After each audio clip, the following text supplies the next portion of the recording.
Madame, Monsieur, bonsoir. Alors qu'il fait l'objet de débats houleux au Parlement, nous, dans Éco-Débat, faisons du PLF 2020 le sujet de notre débat de ce soir. Entre urgence sociale, application d'une régionalisation avancée et efficiente et un coup de pouce à l'entrepreneuriat, ce PLF s'impose comme objectif de rétablir la confiance, car aujourd'hui, le constat est unanime. L'investissement et la consommation sont frileux et clairement ancrés dans l'attentisme. Nous pouvons aussi déduire que le point d'orgue de ce PLF est la fiscalité en attendant l'autre projet, celui de la loi cadre sur cette même fiscalité. Et pourtant, ce même PLF est censé relancer l'investissement à travers l'entrepreneuriat et redonner donc confiance à la classe moyenne pour qu'elle reconsomme des biens durables. Le budget de l'État, donc, sous la loupe de nos experts ce soir. Tout d'abord, j'ai le plaisir de recevoir le président du mouvement des entreprises du Maroc, Ahmed Bouzidi. Bonsoir et bienvenue. Bonsoir et merci pour l'invitation. Également sur le plateau, Mohamed Raj, fiscaliste. Bienvenue, Mohamed Raj, sur le plateau d'Éco-Débat. Merci pour l'invitation. Et puis pour parler des risques qui pèsent sur les entreprises marocaines, un expert en risk management, Amine Diori. Bonsoir et bienvenue à vous aussi. Merci beaucoup et merci pour l'invitation. Messieurs, ce projet de loi de finances, donc 2020, est-il politique ou purement économique? Mohamed Raj. Ni l'un ni l'autre. C'est un budget fade, c'est un budget qui, au lieu de lancer des signaux forts aux entreprises, aux consommateurs, à la classe moyenne, c'est une reprise des chiffres des années 2019, 2018, 2017 et antérieures, avec une actualisation. Les rares décisions sont, si je dois me résumer, ne sont pas à l'initiative du gouvernement, mais ça vient d'en haut. Si je prends Casablanca Finance City, les exportations et les enfranches d'exportation, c'est M. Moscovici, lorsqu'il était venu à Rabat lors des assises fiscales, qui avait, en termes, j'oserais pas dire diplomatiques, demandé aux Marocains de mettre fin à ce régime concurrentiel. C'est la même chose pour Casablanca Finance City. Pour les avoirs en banque, c'est M. Jouari qui avait demandé à ce qu'il y ait un retour de liquidité vers les banques et bien sûr les solutions proposées, ce qu'il avait proposé pour qu'il y ait retour de cet argent qui a été retiré volontairement par des contribuables pour éviter bien sûr les saisies sur compte, tout simplement. Donc vous dites en fait, grosso modo, que ça ne fait pas partie du programme du gouvernement, non, ce projet de loi de finances. Non, je ne le retrouve pas. Très bien. Et la troisième mesure qui est venue de Sa Majesté à la suite de son discours devant le Parlement, oui, le mois d'octobre dernier, c'est lorsqu'il avait demandé aux banques de faire un effort pour venir en aide aux jeunes promoteurs. Et là, on a créé un fonds spécial de 2 milliards pour l'année 2020 pour venir en aide aux auto-entrepreneurs. Alors, justement, nous allons revenir bien sûr en détail, n'est-ce pas, sur les principaux points qui ressortent de ce projet de loi de finances et les principales réformes. Mais avant, je pose la même question peut-être à Ahmed Bouzidi en ce qui concerne cette idée de continuité. On dit que les PLF se suivent et les lois de finances même se suivent et se ressemblent. Selon vous, d'abord, est-ce un projet de loi de finances politique ou économique? Et est-ce qu'il finalement s'inscrit dans la continuité des autres lois de finances qui se sont succédées ces dernières années? Très bien. Si vous permettez, pour moins d'une minute, un petit préambule pour définir l'association Modem, parce que beaucoup de gens se posent la question, il y a beaucoup d'associations sur la place, à quoi sert Modem?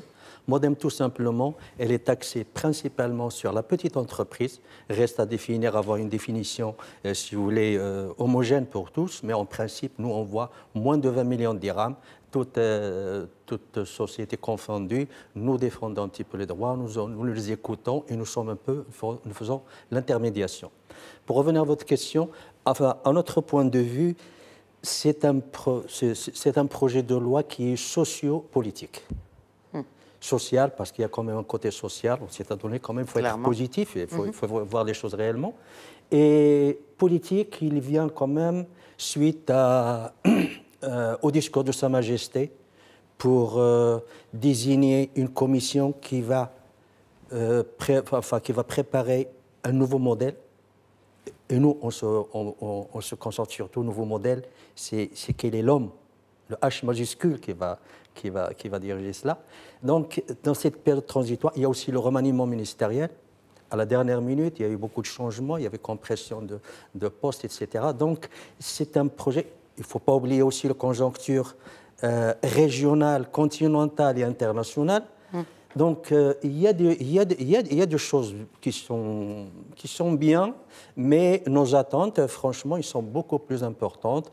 On en reparlera tout à l'heure parce que pour nous, il y a des priorités. Pour nous, il y a deux jambes de la petite entreprise. C'est la possibilité d'accès aux appels d'offres et commandes aussi bien publics que privés pour avoir une concurrence loyale.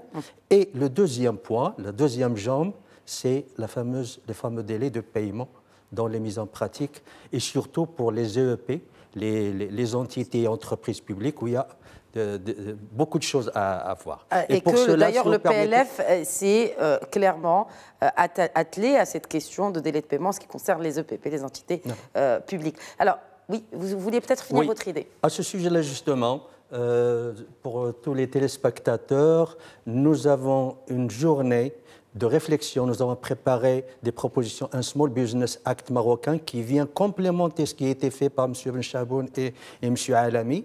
Toutes les choses pratiques en posant les problématiques et quelles solutions on propose. C'est le 14 novembre. Oui, le 14 novembre, nous reviendrons à cet événement. D'accord.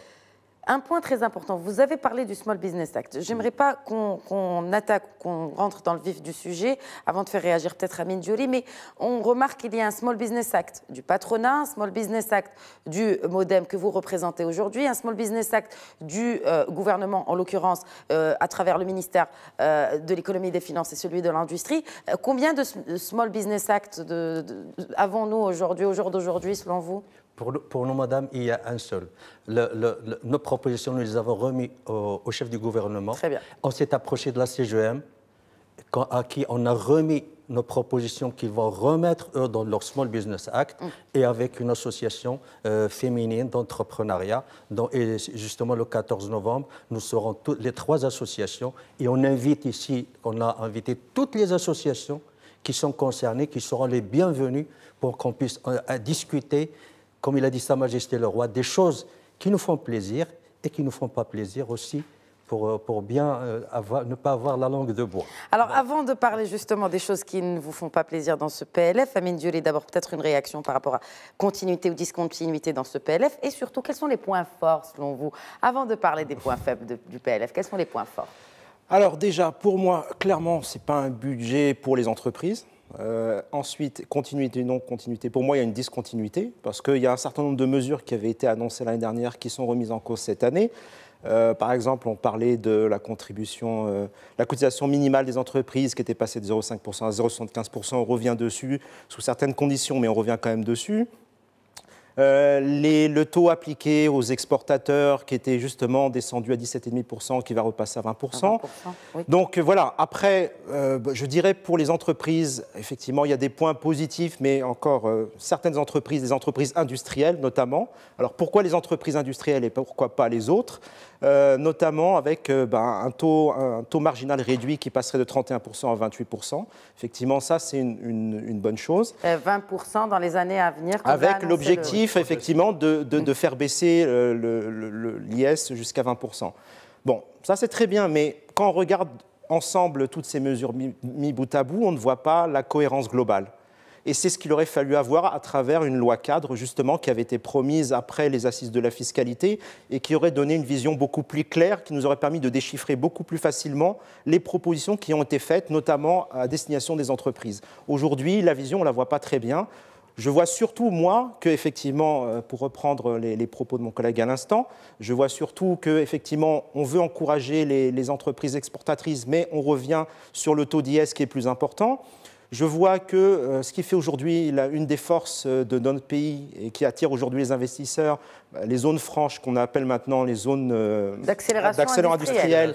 Donc on change un peu le... Voilà, zone franche, ça faisait un peu trop zone franche d'impôt, donc on ne peut plus rester sur ce type d'appellation. Donc on est dans la sémantique peut-être C'est de la sémantique, mais plus que ça, puisqu'en fait, finalement, les avantages qu'on proposait avant, qui seront applicables pour les entreprises qui sont déjà installées, ne le seront plus, c'est-à-dire hormis l'exonération de 5 ans. 5 ans quand même, voilà, il faut rappeler. Bon, c'est vrai que ça reste intéressant, mais ensuite le taux double, c'est-à-dire qu'on passe de 8,75% à 15%, ce qui n'est plus du tout la même chose. En termes d'appel d'air, c'est plus la même chose pour les investisseurs étrangers.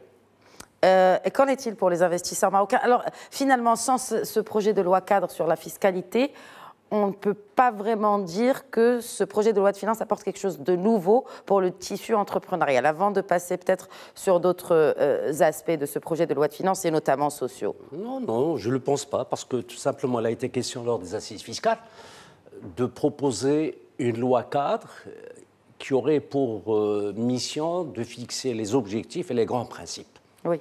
Et puis, juste après, prononcer ou la proposer un calendrier d'application de la réforme qui devait en principe s'étaler sur 5 ans. Et à l'époque, lors du discours de clôture du ministre des Finances, il avait promis, une fois la loi cadre adoptée par le Parlement, on va mettre en place la réforme à travers les exercices, c'est-à-dire les lois de finances 2020, 2021, 2022, 2023, 2024. Maintenant, les mesures contenues dans la loi de finances 2020 ne répondent pas aux demandes des assises fiscales. Si je prends le taux de l'IS, il a été question que le taux de l'IS devait baisser durant les 5 prochaines années pour s'aligner un petit peu sur les standards internationaux. Parce que partout dans le monde, il y a une tendance baissière. Tout ce qu'on a fait, c'est qu'on a revu à la hausse, comme je l'avais dit tout à l'heure, sous la pression de l'Union européenne pour revoir les statuts fiscaux spéciaux des Enfranches et de Casablanca Finance City et des exportations, mais cette fois-ci à la hausse. Donc c'est une réponse à une demande européenne, clairement. Une demande européenne. Très bien. D'autant plus que l'essentiel de notre économie est en relation directe avec ces pays, donc en termes d'échanges, en termes d'emprunt, donc par voie de conséquence, l'Union européenne était en position de force pour nous imposer. Et moi, j'ai suivi de très près le discours de Moscovici lors des assises fiscales, et il n'était pas du tout diplomate. Il a dit clairement aux Marocains de revoir et de mettre fin à cette concurrence. D'autant plus que nous vivons sur le plan mondial une période de récession. Vous avez la guerre des États-Unis avec la Chine, les États-Unis avec l'Europe, et l'Europe maintenant, sa façon de réagir, c'est de voir du côté marocain pour revoir un petit peu le statut fiscal. 2, il y a un petit geste concernant les entreprises industrielles et pourquoi pas les autres, de faire passer le taux marginal de 31 à 28, mais il reste davantage insuffisant. Maintenant, si je prends tous les impôts qu'on avait discutés lors des assises fiscales, au niveau de l'impôt sur le revenu, absolument rien. Et lors du discours du Premier ministre, du chef du gouvernement et du ministre des Finances, qui disent texto, qui sont là pour renforcer le rôle de la classe moyenne. La classe moyenne doit être renforcée à travers son pouvoir d'achat. Mais rien pour le pouvoir d'achat dans ce PLF. Rien. On n'a pas touché l'impôt sur le revenu, même sur le plan symbolique. Moi, j'aurais pu ajouter un abattement forfaitaire pour une réduction de scolarité des enfants. Sur les petits salaires, par exemple. Ou bien les petits salaires, revoir à la hausse la tranche exonérée. C'est cela. Ou bien revoir quelques produits de consommation en leur accordant soit l'exonération ou bien en baissant le taux. La classe moyenne est en train de s'appauvrir.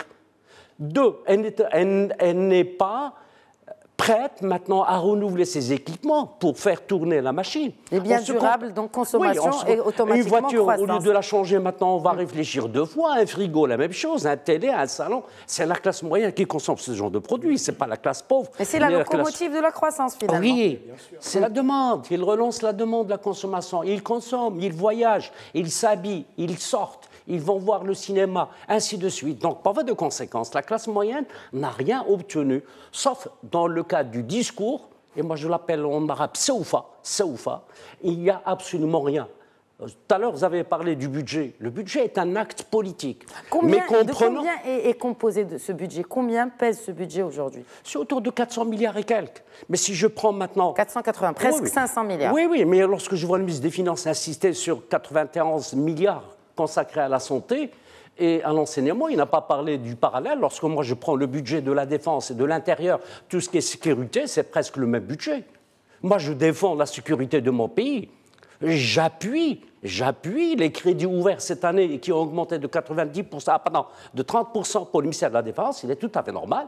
On est confronté à des agressions où il y a des risques d'agression. Il est tout à fait normal que les forces armées royales arrivent à s'équiper, à se moderniser. Mais entre les deux ministères, le ministère de l'Intérieur et le ministère de la Défense, ou bien l'administration de la Défense, c'est un budget qui est colossal, de 45 millions plus 33 milliards. 45 milliards plus 33, c'est presque 90 milliards. Et moi, j'applaudis l'effort financier fait pour donner les moyens à la sécurité du pays. Qu'en est-il de la sécurité sociale? Alors, je pose la question peut-être à Amine Djoli. Donc, on a vu que l'accent a été mis sur ces secteurs sociaux. Que pensez-vous justement des deux budgets alloués d'abord à la santé et aussi à cette réforme de l'éducation qui, d'ailleurs, le ministre lui-même l'avait dit, va peser lourd sur ce budget de l'État? Pensez-vous que, justement, ces deux départements ont eu, finalement, ce qui pourrait changer les choses dans la réalité de ces deux secteurs? Alors, effectivement, l'augmentation annoncée, qui est effectivement une augmentation de plus de 18% pour les deux postes, on dépasse les 90 milliards cumulés pour ces deux postes. Pour les deux, oui. Sachant qu'on est quand même assez loin des principaux postes du budget de l'État, il ne faut pas oublier le service de remboursement de la dette, qui est le premier poste aujourd'hui. Suivi de la défense, la sécurité nationale, etc. etc. Bien évidemment, je ne vais pas vous dire que ces deux postes ne sont pas prioritaires pour la majorité des gens qui, aujourd'hui, ont leurs enfants qui vont à l'école ou la santé, qui sont aujourd'hui des secteurs sociaux absolument prioritaires pour lesquels on voit des déficiences. Il ne faut pas oublier non plus qu'aujourd'hui, une majorité de ces services sont privatisés. Il faut dire les choses telles qu'elles sont. Ce sont des entreprises privées qui rendent ces services-là aux particuliers. Donc, effectivement, le public le rôle du budget public, le budget de l'État a pour rôle justement de remédier, de reprendre un peu le pouvoir sur ces secteurs, sur ces services sociaux qui sont absolument prioritaires pour le Marocain lambda, évidemment. Évidemment, d'autres sommes sont consacrées pour justement ces aspects sociaux, notamment un budget de 18 milliards justement pour aider les enfants scolarisés de la classe défavorisée, donc en matière de scolarisation, c'est important. Donc, il y a une grosse partie de cet argent qui est attribué, et ça suit le discours de Sa Majesté justement, d'attribuer davantage d'argent justement pour les services sociaux, pour tout ce qui est social. Quand même 18 milliards, 18,6 milliards seront alloués à la création de 4000 postes budgétaires. Oui, mais il faut voir aussi que derrière ces postes, aujourd'hui, il y a énormément de départs à la retraite, qu'il faut remplacer aujourd'hui les fonctionnaires qui partent à la retraite. On ne voit pas cette différence finalement de ces postes qui partent, de ces postes qui sont créés. Combien finalement dégage-t-on de ce budget-là? En fait, ce qui est annoncé, c'est qu'il va y avoir à peu près 60 000 personnes qui vont partir à la retraite très prochainement. Et la création de 40 000 postes budgétaires de manière générale. Donc, de ce projet de loi de finances. On voit bien qu'il y a un déficit en termes de recrutement net et que c'est là-dessus qu'on va essayer de gratter un petit peu en matière de budget de l'État, puisqu'il faut rappeler quand même que les salaires des fonctionnaires de l'État, c'est quand même 40% du budget global. C'est cela. Donc c'est un montant relativement important. Après, tout ce qui est annoncé justement pour faire des économies, je pense que c'est un peu subsidiaire, parce que quand je vois par exemple que le ministre de l'Économie annonce qu'on va essayer de gratter un petit peu sur les déplacements, sur l'eau, l'électricité, j'ai envie de dire.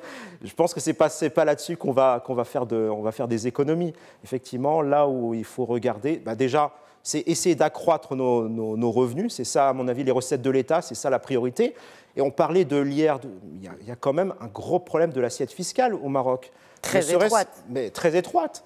L'IS, aujourd'hui, c'est 1% des contribuables qui payent 90% de l'IS, et l'IR, c'est encore pire. C'est-à-dire qu'on parle évidemment de l'IR public des fonctionnaires de l'État, mais au niveau du privé, c'est une catastrophe. Pourtant, ce PLF a prévu justement beaucoup d'incitations par rapport à ces particuliers pour payer justement... ça, c'est autre chose à la rigueur. L'IR. Mais déjà, on part d'une situation existante, c'est-à-dire qu'aujourd'hui, au niveau de l'IR, 94% des salariés du privé payent, 1% des personnes du privé payent 94% de l'IR, ce qui est absolument... Il y a un problème en termes de répartition. C'est-à-dire que dès que vous gagnez 7 000 dirhams net par mois, vous contribuez à presque 100% de l'IR total. Sans parler de l'IR professionnel où le montant est extrêmement faible, c'est-à-dire qu'aujourd'hui, quand vous êtes profession libérale, on l'a vu avec les derniers redressements fiscaux qui ont eu lieu. Non, mais est-ce que ces mesures-là qui sont annoncées, notamment la régularisation spontanée de l'IR et de la situation fiscale de manière générale, n'est-elle pas ou ne serait-elle pas bénéfique ou déjà efficiente? Est-ce que les gens vont adhérer? Alors déjà, en théorie, oui, c'est très bien. Je ne peux pas dire le contraire. Maintenant, dans la pratique, vous croyez vraiment que vous êtes dans l'informel et on vous dit rentrez dans le formel via une régularisation et on va vous laisser tranquille. Bon, ok, très bien, vous allez le faire. Mais après, vous allez être sous la loupe du fisc. Et à mon avis, Alors, il faut juste qu'on précise qu'à travers le versement d'une contribution libératoire égale à 10% du montant brut des revenus fonciers acquis au titre de l'année 2018. Il y a différents aspects. Il y en a beaucoup. Il y a différents aspects. Il y a d'abord l'aspect régularisation pour les entreprises de l'IS, de la TVA. De la TVA, et des autres. Oui. Donc là, c'est une première chose, une première régularisation spontanée par rapport aux 3 derniers exercices. C'est-à-dire que si demain, vous déclarez effectivement des choses que l'entreprise n'a pas déclarées, et encore, il faut passer par un expert comptable agréé qui engendre un surcoût pour l'entreprise. Si vous découvrez demain que vous n'avez pas tout déclaré, vous pouvez le faire sans pénalité, etc. Bon, ça, très bien. Après, il y a les autres aspects. Vous avez des avoirs à l'étranger et vous souhaitez les rapatrier. C'est autre chose. Et encore, vous êtes obligé de mettre 25% de vos revenus en devise, de les remettre sur le marché local. Donc, voilà. Ahmed Bouzidi, justement, par rapport à ces réformes en ce qui concerne l'IR et l'IS, est-ce que cela va changer quelque chose à la santé de l'entreprise marocaine, selon vous? Et justement, lutter plus contre l'informel, comme disait Amine Diori. Franchement, en ce qui concerne le côté fiscal pour la petite entreprise, on n'a pas à se plaindre parce que dès la création du mouvement moderne, nous avons fait des propositions, c'était en 2011, et maintenant il y a des réductions quand même sur les impôts, pour les sociétés qui développent un chiffre d'affaires inférieur à 1 million de dirhams, il y a un taux, au-delà il y a un autre taux. De ce côté-là, il y a eu une avancée. Mais le problème, comme il a dit M. Raj et M. Diori, je crois que c'est le côté le climat économique des affaires. Et là, je reviens, si vous permettez, à un discours de Sa Majesté, c'était en 1999, le 30 septembre, 2 mois après son intronisation. Il a dit, en ces termes, enfin, le projet que nous voulons avoir dépend de la conscience de tous les partenaires socio-économiques. Il y a 20 ans. Je crois qu'il faut un minimum de conscience, un minimum de citoyenneté. Et qu'est-ce qu'on contribue, nous tous? Donc, citoyens, politiques, acteurs économiques, tout le monde dans le même panier. Finalement, tout le monde a une responsabilité. Alors si vous ça permettez, n'incombe pas madame, que l'État. il faut qu'on arrête à montrer du doigt l'autre. On se remet en question. Et chacun, suivant sa position... C'est culturel, selon vous?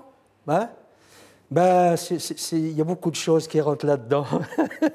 C'est un peu difficile. Je peux vous dire une chose.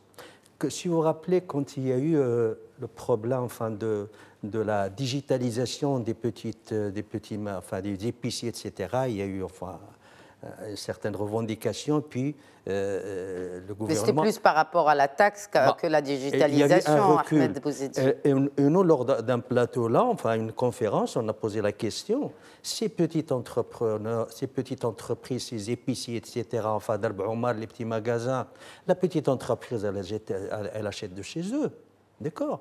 Mais si cette personne ne donne pas de facture, comment nous... La petite entreprise citoyenne, comment elle va justifier si elle est vérifiée par le fisc? On est en période transitoire, il faut trouver des solutions transitoires dans tous les domaines. Pas le bâton, la carotte. Voilà, donc il n'y a pas, si on voit les gens manifester, on recule, on jette le ballon, on recule et puis on teste. Je crois qu'il faut y avoir un minimum de courage de notre gouvernement, avec tout le respect. Je crois que c'est... Est-ce que vous pensez que justement... D'ailleurs, Sa Majesté l'a dit, il a dit qu'il faut qu'on parle de toutes les choses, même celles qui ne font pas plaisir. Donc il faut agir dans ce sens. Le problème de l'informel, c'est que c'est aussi et c'est surtout un problème politique. C'est-à-dire qu'on peut, effectivement, on essaye d'intégrer par la carotte, mais le bâton, on n'y arrive pas, parce que justement, si on manie trop le bâton, on risque d'avoir un retour de manivelle, surtout sur des Si on tire trop sur la corde, effectivement, le printemps arabe, c'est un peu ça aussi. briser. On a essayé de trop tirer sur l'informel et on a vu ce qui s'est passé par la suite. Absolument. Donc c'est un problème éminemment politique. Mais le problème, effectivement, je suis d'accord avec ce que vous avez dit. En début d'année, par exemple, quand on a voulu instaurer la facturation électronique pour tous les commerçants, l'obligation de l'ICE dans les factures, etc., il y a eu des manifestations, il y a eu des grèves et on a fait un rétropédalage dessus. Comment peut-on demander aujourd'hui à des contribuables de davantage contribuer tout en sachant que de l'autre, on laisse libre un secteur informel se développer, que d'autres ne contribuent pas et qu'on les laisse faire et qu'on sache pertinemment qu'ils ne vont pas contribuer au financement de notre économie. Et en parlant de financement de notre économie, je vous propose d'ailleurs après cette pause de parler de ces nouveaux relais de croissance. Comment justement créer de la valeur, comment pousser cette croissance pour pouvoir créer des postes d'emploi et comment justement ce PLF qui fait l'objet de notre émission ce soir répond à cette urgence. À tout de suite.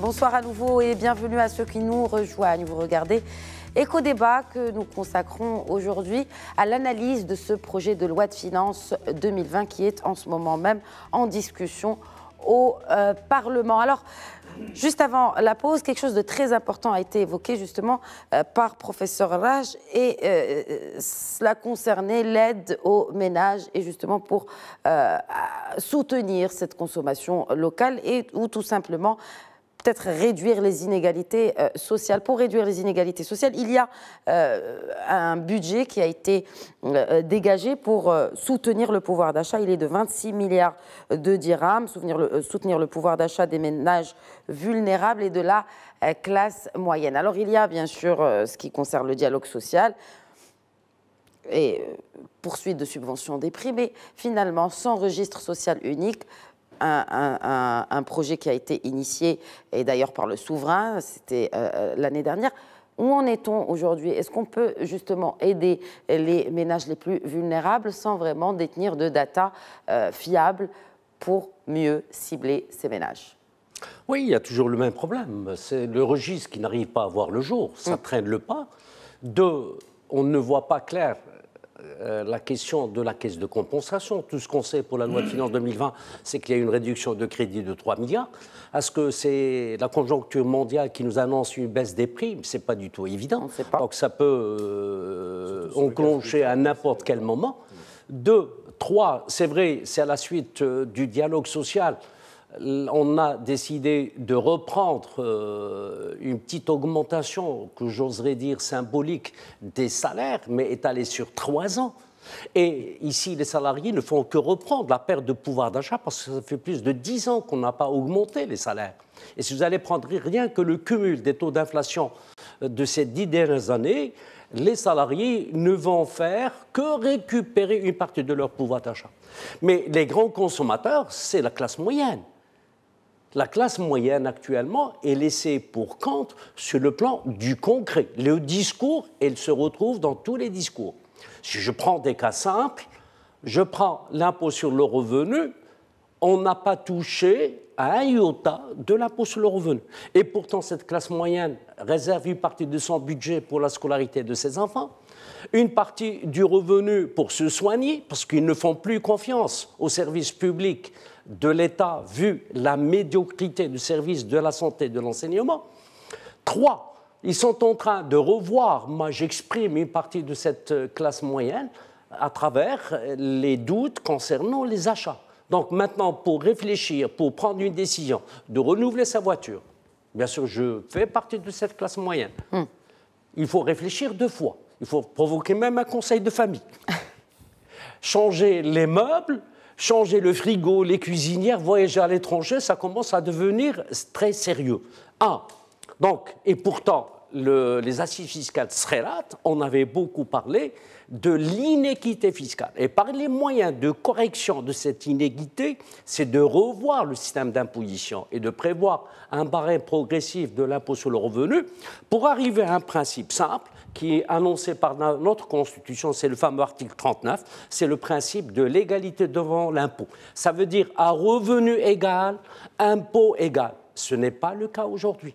D'autant plus que la loi de finances 2020 a introduit vraiment une décision que je qualifie d'irresponsable. On a proposé 4 amnisties fiscales. Avec le jeu des contributions, risque pour ne pas rappeler aux Marocains les fameuses 3 amnisties qu'on avait consommées durant les années 70, les années 80 et les années 90. Ce sont des amnisties fiscales et c'est un mauvais signal donné aux contribuables qui sont honnêtes, qui sont corrects, qui déclarent leurs revenus et qui paient leurs impôts. Qui payent leurs impôts et à côté qui ont recours au secteur privé, notamment pour la santé et pour l'éducation. Vous avez parlé tout à l'heure de l'abattement. Ça a été rejeté pour la simple et unique raison que l'État va admettre que finalement son système de santé et son système d'éducation est un échec. C'est un échec. C'est un échec. Mais le gouvernement ne peut pas l'admettre, enfin. Il ne peut pas, sinon il doit démissionner. S'il l'admet, automatiquement, c'est une démission devant Sa Majesté. Mais du coup, nous n'avançons pas en ce qui concerne cet abattement pour justement cette classe moyenne qui paye ses taxes et qui devrait elle-même profiter de ces services publics par rapport à peut-être même une autre tranche, et notamment dans l'informel, qui ne paye pas de taxes et qui profite aussi de ce service madame, public. Les chiffres publiés cette année, et je rends hommage à Farage qui est parti à la retraite, les chiffres qu'ils ont publiés, qu'ils ont mis à la disposition du public, des journalistes sont éloquents. Ils ont mis en relief les inégalités dans la répartition de la charge fiscale. Il n'y a pas que le secteur informel. Le fait de dire à quelqu'un de faire une déclaration spontanée en 2020 et on va effacer l'ardoise au titre des années précédentes et qu'on vous garantit qu'on ne va plus venir contrôler vos comptes, c'est un signal fort pour que les gens fraudent. Moi, je suis contre l'amnistie. L'amnistie, on peut la faire une fois tous les 30 ans. Par exemple, j'aurais bien aimé si notre gouvernement est venu avec un projet ficelé de la réforme fiscale et de nous dire on va effacer l'ardoise à 0 et on commence. Là, je l'aurais aimé. Mais cette fois-ci, sans des amnisties, je préfère le mot amnistie, qui sont ponctuelles et qui sont très bien ciblées. Que fait l'administration fiscale pour aller les contrôler? Elle dispose des moyens, elle dispose de l'information, elle dispose des équipements. Et les avoirs à l'étranger, c'est pas bénéfique? Oui et non. Oui et non. Mais comment ils ont fait pour quitter le territoire? Donc oui, il y a un problème quelque part. Mais là, alors, soit nous avançons, soit on revient en arrière. Donc, du coup, on veut peut-être aller de l'avant et justement profiter de cette amnistie pour rapatrier toutes les devises qui ont été ressorties. On l'a fait en 2014. On a fait rentrer à titre exceptionnel 3,7 milliards. Mais au moins, on avait l'information. Parce qu'il y a des accords bilatéraux. Voilà, donc c'est... Le ministre s'est caché derrière... C'était anonyme en 2014. En 2014. Cette année, ce ne sera pas le cas. Le ministre s'est caché derrière une convention qui ne sera en vigueur qu'en 2020, mais on a oublié qu'il y a des accords bilatéraux entre les différents États, essentiellement européens, et l'administration fiscale dispose de toutes les informations. Avec Big Data, ils ont toutes les informations. Ils ont les ressources humaines compétentes. Ils ont les équipements adéquats.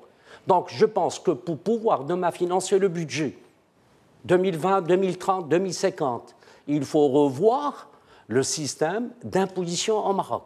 Il faut que les Marocains, entreprises, personnes morales, personnes physiques, adhèrent à l'impôt.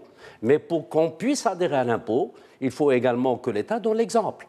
Le problème majeur au Maroc, c'est actuellement, on n'a pas de citoyenneté fiscale, on n'a pas d'adhésion fiscale. Absolument. Et la preuve avec cette amnistie, c'est comme si on était en train d'encourager les gens qui trichaient auparavant, maintenant de faire « Afallahu amma salaf », et c'est la deuxième fois pour ce gouvernement après Ben Kiran en 2014, mais maintenant c'est l'Uthmani, « Afallahu amma salaf », et on continue. Non, on ne peut pas fonctionner ainsi. Si vous suivez l'actualité dans le monde, il y a beaucoup de troubles. Je n'ai pas envie que mon pays connaisse les mêmes problèmes, mais attention, il y a une bombe sociale. Cette bombe sociale, on peut la corriger avec les moyens, avec une répartition. Je ne demande pas à ce qu'on prive ou là, on exproprie les gens pour les redistribuer aux autres, mais à travers la création de la richesse créée durant une année. Alors justement, création de richesse. De répartir ce fruit sur l'ensemble de la population. Alors au lieu de penser que les recettes de l'État ne viennent que des des taxes et d'autres impôts que vous avez si bien détaillés, Mohamed Raj. Est-ce que ce projet de loi de finances, Ahmed Bouzidi, est en faveur de la diversification des sources de croissance? Si vous voulez, avant de répondre, je voudrais enchaîner ce qu'a dit M. Raj. On est d'accord sur le fond du problème, mais il faut quand même se mettre, avoir une analyse plus réaliste, je veux dire, et se mettre à la place du gouvernement actuellement. La croissance, elle a baissé l'année passée. Cette année 2020, ça va être encore plus difficile. L'exportation, conjoncture internationale, le gouvernement a besoin de sous, elle a besoin d'argent. Comment qu'il faut faire? Et ça, si vous permettez, c'est M. Benchaboun qui l'a dit, enfin il a changé le mot de amnistie, il dit contribution libératoire pour les personnes physiques. Moi, je voudrais revenir sur ce qui nous concerne, nous, la petite entreprise. Je pense que nous avons une niche formidable, mais malheureusement, on ne donne pas beaucoup d'importance et on reste toujours le bon élève des organismes internationaux. Il faut arrêter ça. Ce que je veux dire. Vous parlez du doing business? Je parle par exemple, de la Banque mondiale, la pression de la communauté pour laquelle il a parlé sur H. Bon, on a une bonne note, c'est très bien, mais il ne faut pas qu'on ait peur si on s'endette davantage et si l'endettement part dans des investissements créatrices de richesse et d'emplois. Je m'explique. Nous avons un stock de 3 millions d'entreprises, tout confondues, informelles et tout ça. Vous me corrigez, M. Diori. Ces 3 millions, nous avons des démarches pour lesquelles nous demandons aucun financement, sauf pour les associations entre nous qui nous délèguent 4 ou 5 personnes, ou même 2 personnes par association, parce qu'on arrête pour les bénévolats. Je vous assure qu'on a plein, et puis on n'est pas financé par ceci, on essaie d'être libre. Ce qu'on appelle, nous, le projet PAM. C'est PAME, Projet d'accélération microéconomique. C'est la petite industrie de transformation. Il faut l'encourager. Comment? Il faut inverser maintenant les tendances.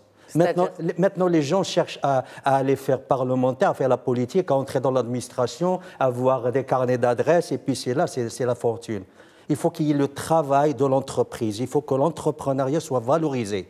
Il faut qu'ils aient des subventions. Vous avez, par exemple, je parle des Turcs, de la Chine, de la Corée du Sud. Tout ça, c'est une politique si vous voulez, de dynamisation de l'entrepreneuriat dans tous ces secteurs. Il y a le service, il y a la micro-industrie, il y a un ensemble de données. Et là, je vous cite un exemple très simple. À Casablanca, nous avons inventorié au moins 5 zones industrielles qui sont dans l'informel. Bon. Il y a eu le programme de la lutte contre les bidonvilles, qui était une bonne chose. Mais les zones industrielles, ils sont primordiales. Avant, il faut régler ce problème-là. Est-ce que vous pensez que si nous intégrons dans notre tissu industriel marocain ce secteur informel et ces toutes petites entreprises en leur donnant des incitations, peut-être pas fiscales, mais autres, est-ce que ça permettrait justement au PIB industriel de dépasser cette barre de 17% ou de 15%? Écoutez, un petit calcul pour nous tout simple et tout bête. Oui. Avec cela, nous allons au moins gagner au moins 2 à 3 points du PIB. Au moins. C'est-à-dire à peu près 100 000 emplois. Très bien. En théorie, c'est vrai, mais comment on fait pour justement intégrer ces personnes dans l'informel? Aujourd'hui, on propose simplement une régularisation en leur disant « régularisez votre situation et on vous laisse tranquille ». Mais on ne règle pas le problème de fond. Le problème de fond, aujourd'hui, pour moi, le budget 2020, il se résume de manière très simple. On a beaucoup de dépenses et derrière, on a peu de croissance économique et donc on a des recettes qui sont limitées. Des ambitions qu'on affiche dans ce PLF, des ambitions sociales. Justement, vous en parlez après. De manière générale, on a beaucoup de dépenses, notamment sociales. Derrière, on a des recettes qui stagnent parce que derrière, on a une croissance économique qui est très faible. Et qui baisse en 2020, enfin qui devrait baisser en 2020. Et comment on fait justement pour élargir cette assiette fiscale et avoir davantage de recettes? L'idée du gouvernement, c'est de dire on va faire la façon rapide, c'est-à-dire on amnistie, vous ramenez votre argent, vous régularisez, vous payez des impôts et on vous laisse tranquille. À mon avis, ce n'est pas la bonne idée. C'est-à-dire qu'on prend le problème à l'envers. Si vous voulez intégrer demain l'informel notamment, les faire rentrer dans l'économie formelle, c'est avec des incitations fiscales. C'est purement fiscal. C'est-à-dire qu'aujourd'hui, on considère que la fiscalité est trop importante, que ce soit l'IS, que ce soit la TVA. On n'en parle pas de la TVA, mais c'est un problème majeur aussi. Bien sûr. Sur la TVA. IS, TVA, les impôts et taxes, tant qu'on n'aura pas réglé, qu'on n'aura pas baissé le taux d'imposition qui pèse aujourd'hui sur les entreprises, on ne réglera pas les problèmes de l'informel, on ne fera pas rentrer davantage d'argent, on ne fera pas participer. On ne créera pas de la richesse, tout simplement. On ne créera pas de richesse non plus, voilà. Donc en fait, juste pour revenir à Ahmed Bouzidji, les 2 milliards de dirhams qui font partie du fonds alloué en totalité de 6 milliards de dirhams qui a été alloué pour donner un coup de pouce, disons-le, à la TPME marocaine, selon vous, est-ce suffisant ? Ben, écoutez, c'est jamais suffisant. Il faut avoir beaucoup plus. Pourquoi? Parce qu'il faut voir déjà les nouvelles créations, comment les aider à l'amorçage et régler tous les problèmes qu'il y a pour la petite entreprise dans le contexte actuel. Mais quand vous dites régler, c'est qui? Ben, c'est nous tous. Ben, déjà qu'on les écoute. Et si vous voulez bien, il y a une bonne question. D'abord, il faut qu'il y ait une entité, madame, qui centralise tout cela. Je vous assure. Ce n'est pas les entités qui manquent, Ahmed Bouzidji, au Maroc. Non, écoutez-moi, je vais être très précis. Entre la Confédération des TPE, le MODEM, la CGEM. En 2011, il y avait un secrétariat d'État, qui a fait quelque chose ou pas, qui s'occupait des petites entreprises. Actuellement, il n'y a rien. De toute façon, on a un gouvernement plus réduit maintenant. Donc ce ne sera pas un secrétariat d'État. On va s'adresser au ministre du Commerce, au ministre des Finances, à Maroc PME, à l'ANAPEC, à ceci, à cela. Chacun, et là, on est champion. Chacun, il vous écoute et vous dit, monsieur, ça, ce n'est pas mon problème. Il s'explique devant le problème et allez-y faire le tour. C'est ce que vous vivez finalement dans votre... C'est-à-dire dans la réalité du terrain, tout simplement, voilà, donc, dans le quotidien, pour nous, finalement. Il nous faut une entité interlocutrice qui coordonne tout cela, qui vous écoute et avec laquelle on donne des propositions, on fait des analyses et à ce moment-là, on fait un programme qui vient du terrain, qui répond aux attentes urgentes de la petite entreprise. Alors, les attentes urgentes de la petite entreprise... Je l'ai dit tout à l'heure, ce sont les deux, c'est l'accès... Au financement. Non, c'est l'accès déjà aux appels d'offres. Aux appels d'offres du marché public et privé. Écoutez, parce qu'avant, excusez-moi, avant de chercher le financement, il faut avoir un carnet de commandes. Hein. Clairement, clairement. Et après, à ce moment-là, si vous avez un carnet de commandes, si vous avez un bon business plan, si... Qu'est-ce qui les empêche justement d'accéder à ces appels d'offres? Ben, écoutez, c'est la mise en place de la pratique. Hein, c'est-à-dire ben, il y a déjà je m'excuse, il y a déjà le dépoussiérage de l'administration. Je peux vous dire une chose, en connaissance de cause, nous avons des dossiers. Une petite entreprise qui a voulu s'installer en zone industrielle à la région de Casa. L'entité d'État qui s'occupe du foncier, après le paiement, elle a remis le dossier, enfin, comment dirais-je, le dossier de la conservation 4 années après. Et maintenant, cette entreprise rentre dans le système pour avoir l'autorisation de construire. La commune, elle demande des choses qui ne sont contradictoires avec le cahier de charge. Des procédures administratives clairement. Alors là, quand l'entreprise lance un projet, elle fait son business plan, il y a un décalage de 5 ans, 6 ans. Alors allez-y chercher. Si elle existe toujours, cette entreprise. Bah, elle existe celle-là. Très bien. Très bien. Alors, justement, peut-être une réaction, Mohamed Raj, par rapport à cela. Et par rapport, nous avons eu un ministère qui est chargé de la réforme de l'administration publique, qui n'existe plus d'ailleurs, dans la nouvelle mouture du gouvernement. Alors, finalement, on parle de doing business, n'est-ce pas, qui avance, et concrètement, les TPME, les toutes petites entreprises, parce que ce doing business, justement, rappelons-le, parmi les critères qui sont tenus en compte, il y a la rapidité avec laquelle l'entreprise est créée, il y a l'accès au crédit bancaire, plus une dizaine d'autres d'indicateurs, en rappelant bien sûr que selon Banque Maghreb, seulement 34% du total de financement des entreprises non financières ont été alloués aux TPME. Alors tout cela, finalement, est-ce que ça concerne que l'investissement étranger? Ça ne concerne pas la toute petite entreprise marocaine? Là, ça concerne tout le monde. On a une administration qui est bureaucratique, tatillonne, qui reste toujours centralisée à Rabat.